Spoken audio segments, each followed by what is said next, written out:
పూరా లోకల్. నమస్తే, welcome to పూరా లోకల్. పదవులు ఆశించకుండా పార్టీ భవిష్యత్ కోసమే నిరంతరం ఆలోచించే పార్టీ లీడర్ ఎవరైనా ఉన్నారంటే ముందుగా అందరికీ గుర్తొచ్చే పేరు సునీతారావు. అటు మహిళా అధ్యక్షురాలు, కంటెస్టెడ్ ఎమ్మెల్యే. ప్రస్తుతం మనం వారితోటి గాంధీ భవన్ లో ఉన్నాము. త్వరలో స్థానిక సంస్థల ఎన్నికలు రాబోతున్నాయి అన్నట్టు కూడా ముఖ్యమంత్రి చెప్పడం జరిగింది. మరి ఏ విధంగా సన్నద్ధం అవుతున్నారు? ఖచ్చితంగా బ్లాక్ బూత్ స్ట్రెంథనింగ్ చేసే దిశగా ప్రతి ఒక్కరు అడుగులు వేయాలని చెప్తున్నారు. ఎల్లుండి నుంచి బాధ్యత ఇవ్వడం జరుగుతుంది. ఇప్పుడు తీసుకున్న కొత్త నూతన కార్యవర్గం, నేనైతే ఆల్రెడీ మహిళా కాంగ్రెస్ అధ్యక్షురాలుగా 16 జిల్లాలు ఆల్రెడీ తిరగడం జరిగింది. బ్లాక్ బూత్ ప్రక్షాళన చేస్తూ, అంటే గతంలో ఏఐసిసి ప్లీనరీలో మొన్న జరిగిన ప్లీనరీలో రాహుల్ గాంధీ గారు చెప్పడం జరిగింది, మేము ఎలా వేస్తుంటామంటే డిస్టిక్, మండల్, బ్లాక్, బూత్ అట్లా వేసుకుంటూ కిందికి విలేజ్ కమిటీస్కి వచ్చేవాళ్ళం. కానీ ఇప్పుడు అట్లా కాదు. ఫస్ట్ బూత్ వస్తుంది, దాని తర్వాత బ్లాక్ వస్తుంది, దాని తర్వాత డివిజన్ వస్తుంది, దాని తర్వాత డిస్టిక్ కమిటీలు వస్తాయి. సో ఆ విధంగా ప్రక్షాళన చేస్తూ ప్రతి దగ్గర బలోపేతం చేయాలి. మేము ఒక సంవత్సరం నరలో గతంలో ఎన్నడూ కేసీఆర్ చేయని విధంగా, బీఆర్ఎస్ పార్టీ చేయని విధంగా మేము ఏదైతే చేశామో అవన్నీ కూడా ప్రజలకు తెలిసే విధంగా వివరించండి. ఇంద్రమ్మ పథకాలే కానీ, ఇంద్రమ్మ ఇండ్లే కానీ, ఇప్పుడు ఇస్తున్నది డబుల్ బెడ్రూమ్ ఇల్లే కానీ, మేము ఇస్తున్నామో అవన్నీ కూడా ప్రజలు ఖచ్చితంగా తీసుకెళ్ళండి. ఈ రోజు నేను జిల్లాకు తిరిగి అక్కడ కొబ్బరికాయ కూడా కొట్టి రావడం జరుగుతుంది. ఈ రోజు వాళ్ళకి 5 లక్షలు కట్టుకోవడానికి ఇస్తున్నారంటే ఇది చాలా గొప్ప నిర్ణయం. సో రాష్ట్ర ప్రభుత్వం తీసుకుపోయే పథకాలన్నీ కూడా ప్రజలకు అందరికి కూడా వివరిస్తూ, ఒకవేళ వాళ్ళు అప్లై చేసుకున్నట్టయితే వాళ్ళందరినీ కూడా అప్లై చేసుకోమని చెప్పి, ఈ రోజు వాళ్ళు అప్లై చేసుకున్న వాళ్ళందరికీ కూడా ఈ పథకాలన్నీ కూడా చేరే విధంగా కోఆర్డినేటర్లను, అబ్జర్వర్లను వేశారు. అదే విధంగా జై భీమ్ ప్రోగ్రామ్ అనేది సక్సెస్ఫుల్ గా తెలంగాణలో జరిగిందని కూడా చెప్పడం జరిగింది. ప్రస్తుతం అంటే 2 తెలుగు రాష్ట్రాల్లో ఫోన్ ట్యాపింగ్ టాపిక్ సంచలనంగా మారింది. మీరు అంటే ఫోన్ ట్యాపింగ్ జరిగినా కూడా మీరు అధికారంలోకి రావడం ఎలా సాధ్యమైంది? అసలు చూడండి, ప్రజలు నిర్ణయేతలు, కానీ ఇది కోర్టులో ఉంది కాబట్టి నేను మాట్లాడొద్దు దాని గురించి. ఫోన్ ట్యాపింగ్ గురించి నేను మాట్లాడడం కరెక్ట్ కాదు. ఒక న్యాయవాదిగా నేను మాట్లాడకూడదు. కానీ నేను ఒకటి మాత్రం ఖచ్చితంగా చెప్పగలుగుతా, ఒక రాష్ట్ర మహిళా కాంగ్రెస్ అధ్యక్షులుగా 4 ఏళ్ళు నాకు చాలా పెద్ద పేరు వచ్చింది. సునీతారావు అంటే ఈరోజు ప్రతి ఒక్క కార్యకర్త ఐడెంటిఫై చేస్తాడు. ఎందుకు? నా హార్డ్ వర్క్ వలన.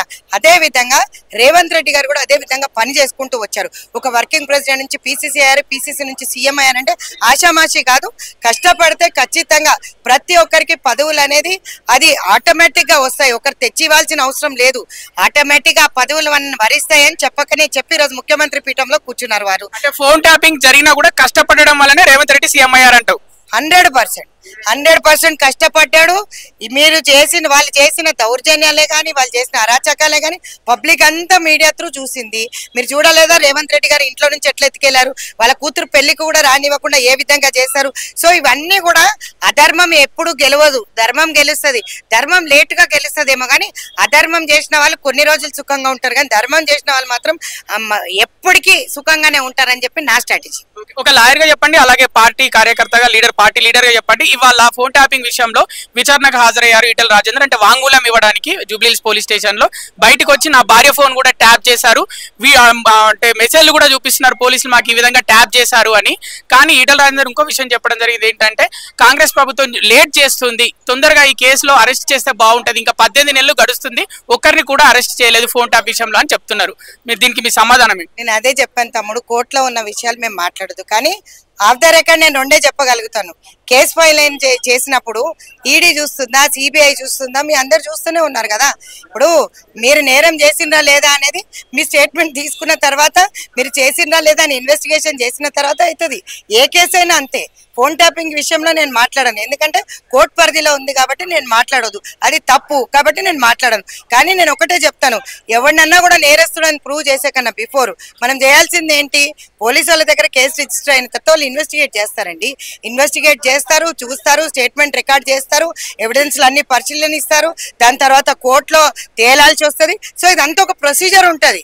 తెలియని వాళ్ళు అడ్డగోలుగా మాట్లాడితే మనం ఏం చేయలేం. కానీ తెలిసిన వాళ్ళు మాత్రం, ఒక న్యాయవాదిగా మాత్రం నేను మాత్రం చెప్పగలుగుతాను. ఒక ఎఫ్ఐఆర్ మా మీద ఫైల్ అయిందని అంటే ఏం అర్థం? ఆ ఎఫ్ఐఆర్ ఫైల్ అయిన తర్వాత స్టేట్మెంట్ 41A CRPC కింద నోటీస్ ఇస్తాడు, నన్ను అడుగుతాడు, కావాలనుకుంటే నాది తప్పు లేదంటే క్లోజ్ చేస్తాడు, లేదు అని అంటే ఇన్వెస్టిగేషన్ కొనసాగుతుంది. అది అన్ని ఎవిడెన్షియల్ ప్రూఫ్లు అన్ని తీసుకెళ్లి కోర్టులో సబ్మిట్ చేస్తారు, స్టేట్మెంట్లు అన్ని రికార్డ్ అవుతాయి, దాని తర్వాత ట్రయల్ అవుతుంది, దాని తర్వాత కదా ఆర్గ్యుమెంట్ అయినాక అప్పుడు వస్తుంది. అసలు కథ అక్విటలా కన్వెన్షనా అనేది అప్పుడు తెలుస్తుంది. కానీ ఇప్పటికిప్పుడు రాష్ట్ర ప్రభుత్వం అంటే ముఖ్యమంత్రిని పోయి కొట్లాడమంటారా, లేకపోతే ముఖ్యమంత్రిని ఉరేయమంటారా, ఏం చేయమంటారు? కనీసం కొంచెం జనరల్ నాలెడ్జ్ ఉండాలని నేను అనుకుంటాను.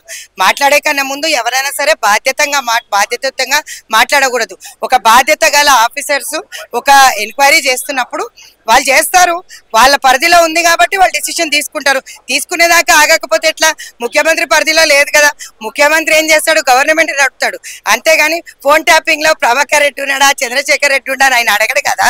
సో అదే విధంగా ఏ విధంగా మాట్లాడతారో నాకైతే తెలియదు. సో ఏ విధంగా ఇన్వెస్టిగేషన్ వెళ్ళాలో ఆ విధంగా వెళ్తుంది. నేను దీనిపైన మాట్లాడడం సమంజసం కాదు. చివరి ప్రశ్న, మీ ఫోన్ ట్యాప్ కి గురైందా? అంటే మీరు మహిళా సీనియర్ నాయకురాలు కాంగ్రెస్ పార్టీలో మీ ఫోన్ ట్యాప్ కి గురైందా ఎలక్షన్స్ ముందు? మీకు అనిపించిందా ఎప్పుడన్నా? 100% ట్యాప్ కి గురైంది. కేసీఆర్ మీద తిట్టకుండా తిట్టిన నేను రేపు పొద్దున ధర్నాకు వస్తున్నా అంటే 100 మంది పోలీసులు బయట నిలబడతారంటే నా ఫోన్ ఎవరికి తెలుసు, ఎవరికి తెలీదు. ఈ చెల్లెళ్ళందరికీ నేను ఫోన్ చేస్తా రమ్మని చెప్పేసి. నాకన్నా ముందు పోలీసు ఎట్లా వస్తుంది? అర్థం కాదా? ఇక్కడ కాదు, నేను బీజేపీ ఆఫీస్కి వస్తున్నాను నేను ఆ ఫోన్లో అన్నాను అనుకో, బీజేపీ ఆఫీస్ ముందట నాకన్నా ముందు 200 మంది పోలీసు వాళ్ళు ఉంటారు. మీరు అర్థం చేసుకోండి. డీజీపీ ఆఫీస్కి వస్తున్నా అని చెప్పి సివిల్ సప్లైస్ ఆఫీస్కి పోయేదాన్ని నేను, ఎందుకంటే నాకు తెలుసు ట్యాప్ అయిందని చెప్పి. నేను చెప్పకపోవచ్చు, కానీ గుండె ధైర్యం ఉన్న కార్యకర్త, కాంగ్రెస్ కార్యకర్త ఎప్పుడు భయపడరు. ఈ రక్తంలో బ్లడ్ కాంగ్రెస్ ఉంటది కాబట్టి ఎవ్వడికి భయపడరు. కాబట్టి కొట్లాడుతూనే ఉంటాం. కేసీఆర్ ఎంత ట్యాప్ చేసినా పోయినా లేదా, డీజీపీ ఆఫీస్ ప్రగతి భవన్ లో దూరినా లేదా, సెక్రటేరియట్ దగ్గరికి పోయినా లేదా, బీజేపీ ఆఫీస్ కి పోయినా లేదా, మా గట్స్ అంతే. కాంగ్రెస్ రక్తంలో అది ఉంటది, ఉడుకుతుంటది బ్లడ్. ఏ రోజు కూడా బీఆర్ఎస్ లాగా గోడలు దుంకిపోయేటోళ్ళం కాదు. లేకపోతే పిల్లి మాటలు మాట్లాడి ఈ విధంగా ట్యాపింగ్లు చేసే నైజాం మాకుండదు, నా ముఖ్యమంత్రికి ఉండదు, మాకుండదు. మేము ఏదన్నా ఉన్నా కూడా ఏ ఖబర్దార్ దేఖ్లేంగే చల్ ఆజా అంటాం మనం. ఆ లెవెల్లో ఉంటది కాంగ్రెస్ పార్టీ కార్యకర్త అంటే. కార్యకర్తనంటే నన్ను చూడండి, నేను ఈ రోజు అక్కడ అడగడం తప్పేనేమో, కానీ మా పిసిసి అధ్యక్షులు కానీ మా ఏఐసిసి ఇన్ఛార్జ్ కానీ ఒకటే అన్నారు, మీరు రండి కూర్చోండి, ఏం కావాలో పిసిసి అధ్యక్షులను కూర్చొని మాట్లాడినాం. ఖచ్చితంగా మా చెల్లెళ్ళందరికీ స్థానాలు ఇస్తానన్నాడు.